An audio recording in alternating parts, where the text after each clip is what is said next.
This is Starting Point, a podcast that tracks Guyana's unprecedented growth from all vantage points. Join your hosts, Kiana Wilberg and Fariza Hanif, as they dive deep into the heart of topical issues. Welcome to Starting Point. I am your host, Kiana Wilberg, and I'm joined by my co host, Ms. Fariza Hanif. Starting Point is a groundbreaking platform that brings you fresh and insightful perspectives regarding Guyana's unprecedented growth from all vantage points. What makes this platform especially unique is that we will also bring you exclusive insights on Guyana's social development as well as the political landscape.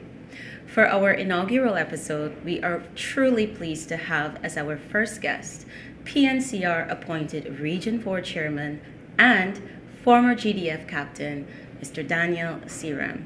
Daniel, welcome to our first episode. Thank you so much for being here. Thank you for having me, Kiana. So, Daniel, many persons would have been watching your political journey since you entered the arena in January 2020. But outside of the political persona, many persons don't know Daniel Seram, the man, the person. Tell us who he is. Well, first of all, when you said the arena, it makes me think that I'm a gladiator now. However, Daniel Seram is just like any other Guyanese. I was born in West Rhinebelt, and I was raised in Alexander Village.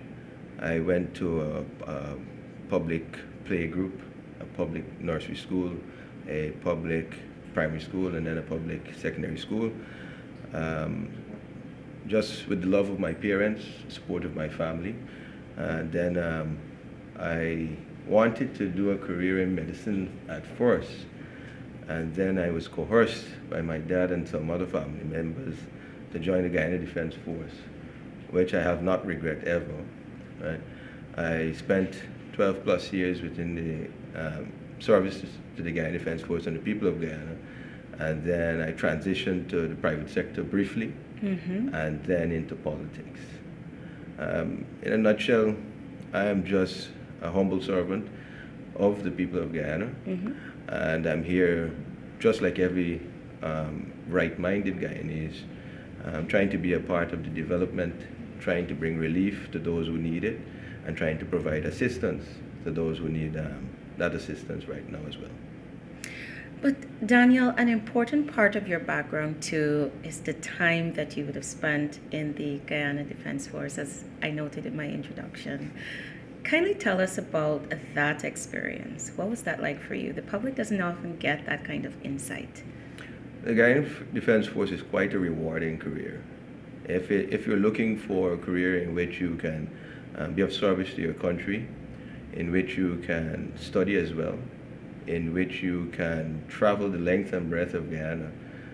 Kiana, I can tell you that I have lived, worked, and served in every single administrative region in Guyana, right? And it has been quite worth the journey. I've made a lot of friends. I've made a lot of brothers and sisters along the way. I've served in capacities of both training of entry-level recruits. I've worked extensively in the intelligence department and the infantry as well. And then I transitioned as my last post as an engineer in the Guyana Defense Force. So how many years were we looking at there? Well, if you were to actually half it, 6 years in everything else and then 6 years as an engineer, right? And it definitely was quite a journey. Apart from doing the regular duties as a military officer in terms of providing support to the borders, providing support to the civil powers. The other aspect of it is that I got to build roads, bridges. We dug water wells in South Rupununi. We made all of the infrastructures within the Guyana Defense Force more livable towards the soldiers. We fortified those that need fortification in terms of storage for arms and ammunition. Countless things that I would have particularly done. We built airstrips along with the civilian contractors And it definitely allowed me to see exactly what is Guyana, have an appreciation for what we have in Guyana, not only just in Region 4, in which most of us only see, but in all True. aspects of it. The diversity of our people is just a love when you start to travel. If you did not know, each of us, we have a Guyanese accent. It varies from region to county to community. And being a young man born and raised in South Georgetown, basically, right, we have a harsher tone as opposed to if you go to a rural area. So that was quite, sometimes it takes me back when you go into the area having to listen to everyone else. But it gives you an appreciation to the rich culture, the rich diversity we have here in Guyana. And I was only afforded this opportunity through the Guyana Defense Force, in which I forever show love to, in which I will engage any youth coming up to be a part of, and which I will always give support to. Yeah, so 12 years is a pretty good time to spend in the GDF. You've done so much, and there's so much more that I'm sure you could have done if you were still there. So tell me, why did you choose to enter politics, or when did you realize that you wanted to enter politics? I knew I wanted to enter politics since 5 years old. If you're in disbelief, it takes me back to when I was a kid, and I got to understand why, how things happen within a country, and I wanted to be a part of that decision making. I wanted to be a part of that leadership, and to ensure that the people around me are well taken care of, and that all the basic amenities, the necessities were there for them. And transitioning from the military, I went back into private life, into the private sector, in which I decided to practice more as an engineer, right? And then had the opportunity to go into politics. And after some rigorous discussions with my family and close friends, I decided to give it a chance. And I would have believed at that time it was very opportune for a young man to become involved in the development and some part of the decision makings within his country. And this would have been sometime around 2020, correct? Yes, right. And Well, I ended my military career in 2019, and then in January of 2020, I would have started my political life. Of all the parties that existed at that time, why the PNC? The PNC was the party who approached me, right, at the time. No other political party had ever approached me before, right? They outlined their values and standards. They outlined their manifesto leading up to the elections, and I was quite happy with what I saw. I was quite happy with the persons at the time that I engaged with, and I was certain that with that team, right, we could have moved Guyana forward. And you would have spent some years there with the PNC. What were you able to do during that period to add to Guyana's development? What was your experience like? Well, firstly, I'm grateful to the PNC for allowing me the opportunity to govern the largest region in terms of population, in terms of economic activities, and basically the heart and soul of Guyana. I know many of the other regional chairs will disagree with me there, but we always have this argument between us as which region is the best. Right? But I just allow them to argue because we know it's Region 4. Right? However, being given the privilege to hold the reins at Region 4 hasn't been, hasn't been all, how would you say, a sweetness every day. It's been quite a challenge. In Guyanese politics, it's quite contentious, as we all know. And this is way before 2020 ever began. Governing a region as an opposition appointee, and the government of the day is not your political party, comes with a lot of challenges. Being able to maneuver those challenges, however, was quite interesting over the years. You realize that as an individual, you had to put aside party politics and focus mainly on the assistance of the citizen. And if we're focusing mainly on the assistance of the citizen, can it be Daniel, Kiana, and Fariza? It has to be separating yourself, separating all other activities, and getting the goal done. I must say many of the successes we've had in the region has not been because of an individual, It has not been because of a Daniel Searam or a Kiana Wilberg or Fariza Hanif. It has been because of great partnership between the regions, between central government, between the local authorities, between private sector and many other stakeholders. Right? We have championed many areas, and I know that we have a limited time here on your program this morning.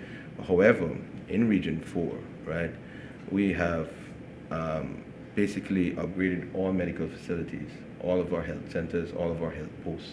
They have doctors now, right, and we have them readily supplied, right. We do have some hiccups in terms of when they are resupplied, but that's an ongoing issue in which we are training staff to ensure that they send the returns in a timely manner. In Region 4 right now, as we speak, Sunday, we're going to, His Excellency is going to commission our new regional hospital in Diamond. And hopefully we'll have another regional hospital before the end of the year in Enmore. We have upgraded the Diamond from the Diamond Diagnostic Center to the Diamond Smart Hospital, right?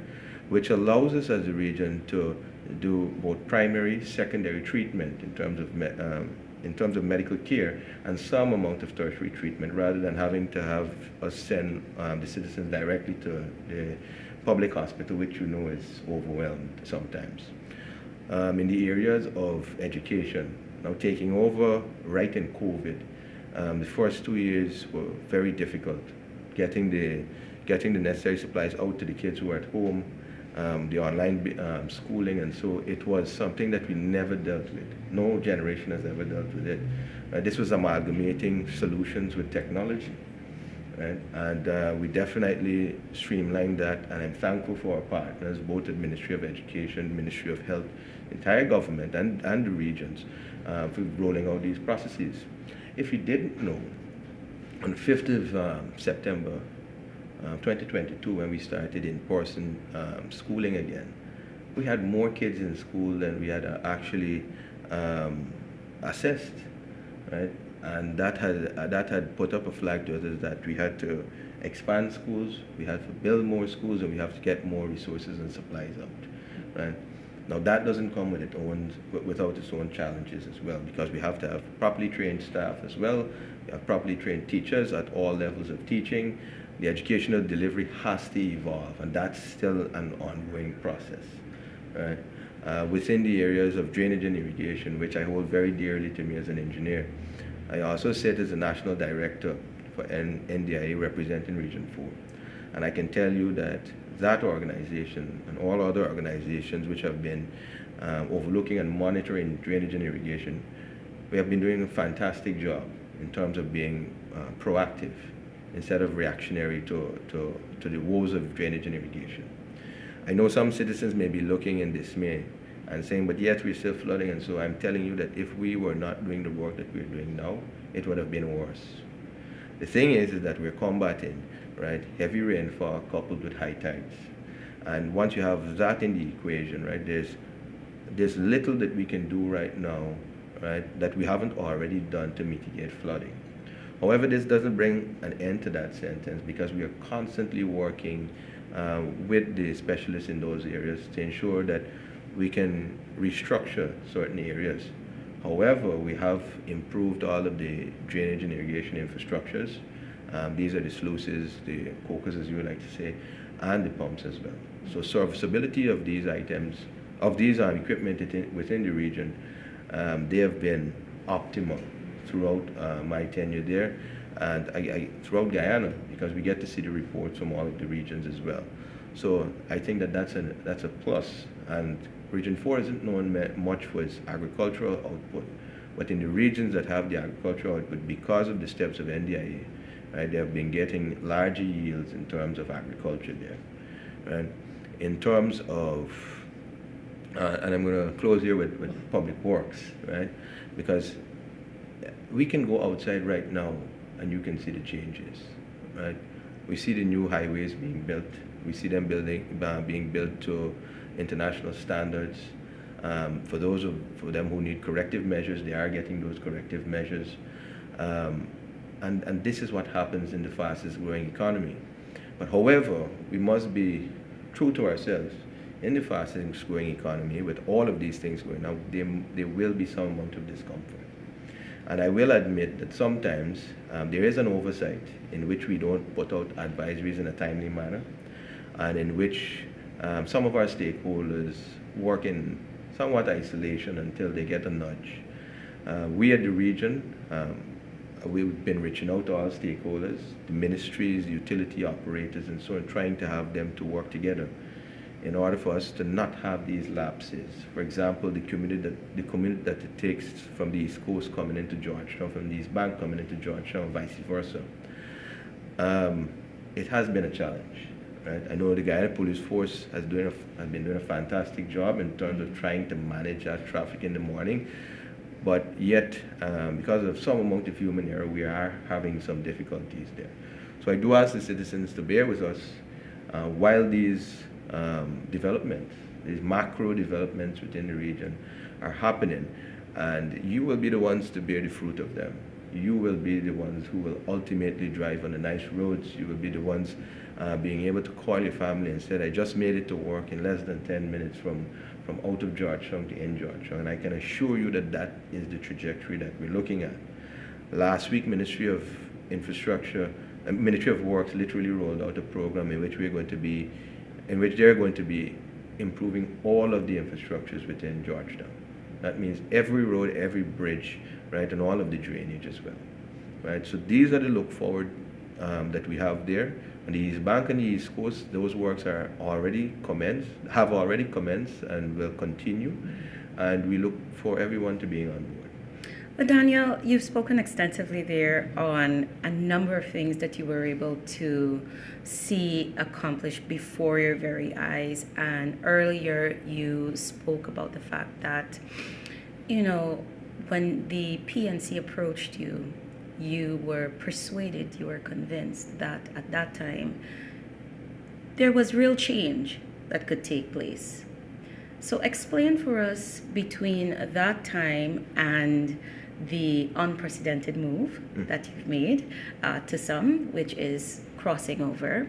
What changed? What moved you to make that decision to part company with the group you thought you were going to make a difference with?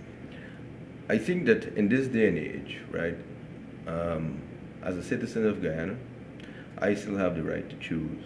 Mm-hmm. I've been sitting in my seat now for close to 5 years, in excess of 4 years, about 4 years, 8 months, 4 years, 9 months, right? And what I have seen, right, has been quite fantastic in terms of development. Right? What I've witnessed when like-minded individuals come together to make that push is definitely there, right? The PNC in which I joined in January 2020 is not the same PNC that we see right now, right? We see something completely different, completely void of most of the standards and morals that I would have, aligned with. And it has become totally unattractive in a way that it kind of repels youth, it kind of repels progressive thinking, and many of the young, bright people within the party have been sidelined.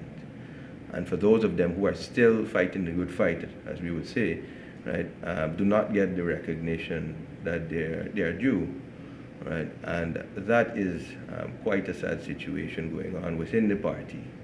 And definitely it falls directly on the leadership of the party at this time. And in my assessment, in my review, I have come to the conclusion that my standards, my values, my morals don't align with what is going on with there anymore. And instead of staying, right, because we have made several advances over the years, myself and other members, right, to have some inclusion, but that's not happening anytime soon. Was right? there a particular straw that broke the proverbial camel's back for you? Was there a situation that made you come to the point of saying, okay, this is it.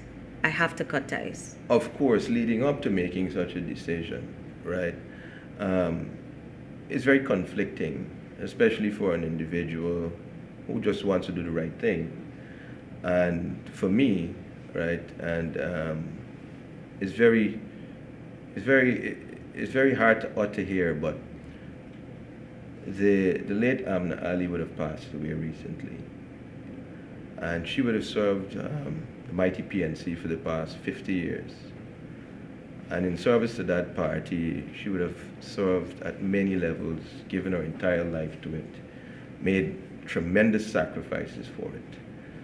And when you saw how she was treated, even in death, it makes, by the current leadership of the party, it makes one wonder, right, what is really going on, that's one.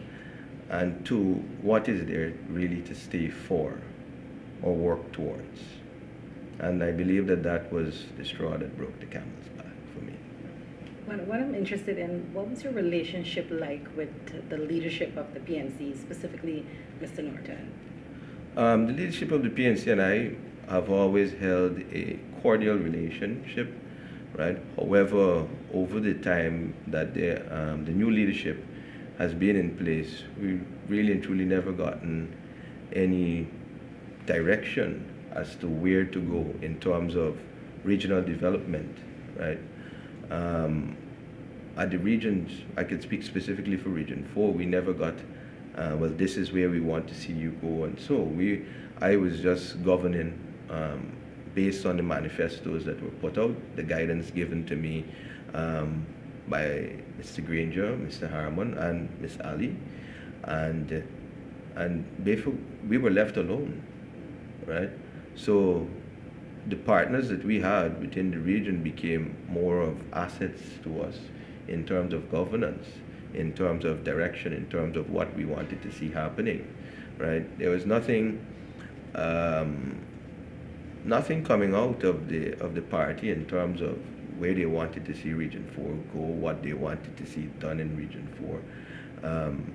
That was not so. That was completely lacking. And I think you mentioned earlier a group of you tried to fix this and bridge this gap for the leadership. Many persons, not just a group, many strong members of the PNC over the past couple of years, right, would have tried their utmost best to, say that this is the direction we should go in, this is where we should put our energies, this is where we should put our focus. But however, it fell on deaf ears at all times, right? And it's quite a sad situation to see a mighty party as the PNC being put in this current position. I say this with a very heavy heart, and I say this because I know that many of the persons who will view this podcast, right, will have similar sentiments, right? A lot of people may come out in public and may hold their heads up high, but deep down inside they know what is going on. I mean, outsiders of the party could tell me what's going on more than I would have known after a period of time of being sidelined myself, right?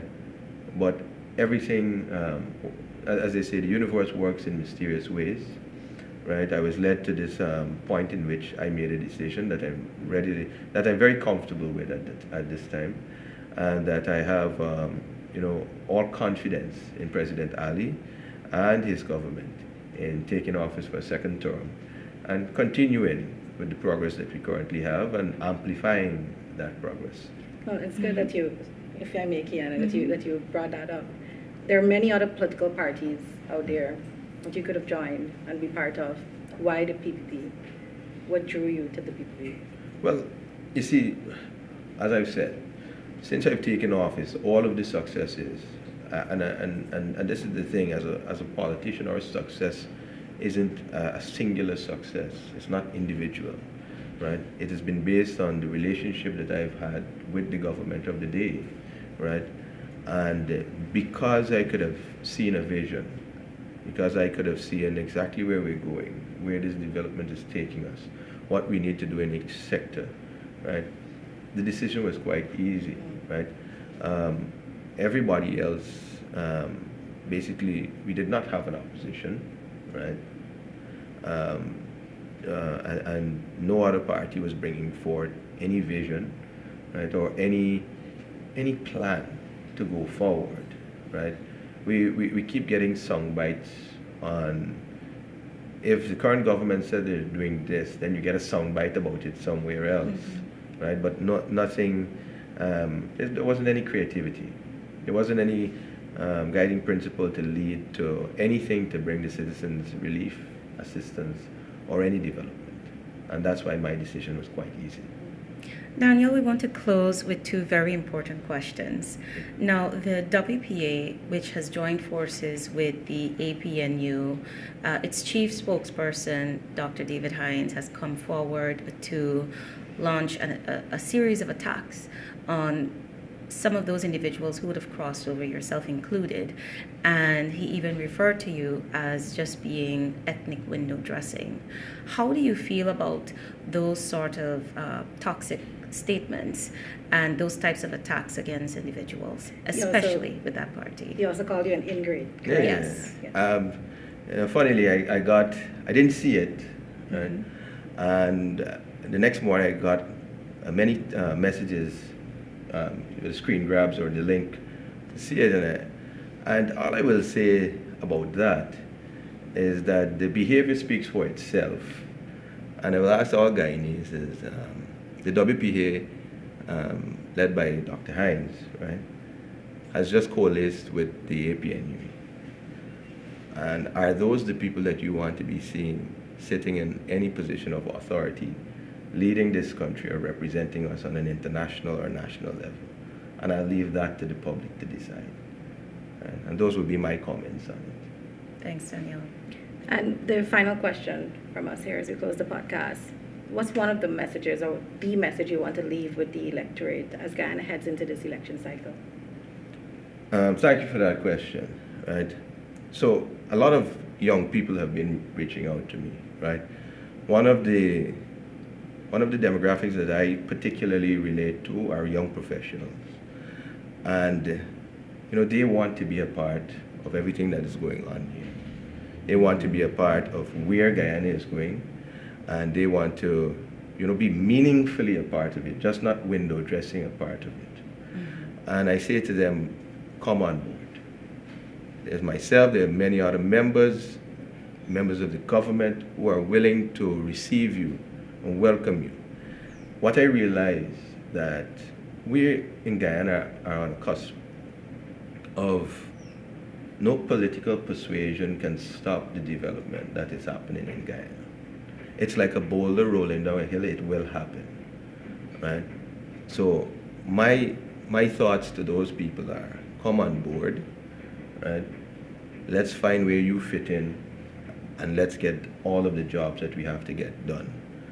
This is where we need every able-bodied Guyanese, every competent Guyanese, right, from all walks of life and society to come on board for us to continue the trajectory set by President Ali and his administration and leading Guyana further to where we belong on the world stage. We are the fastest growing economy. We have the best people in the entire world. We have the best food here in the entire world. And, we look forward to taking our rightful place where the development is concerned, and especially where the people of Guyana is concerned. And that's my those will be my parting comments. Thank you. And with that, we've come to the end of the first episode of Starting Point. Thanks to our first guest, Daniel Seram, and the host, Kiana Wilberg. I'm Fariza Hanif. See you soon. Take care, everyone.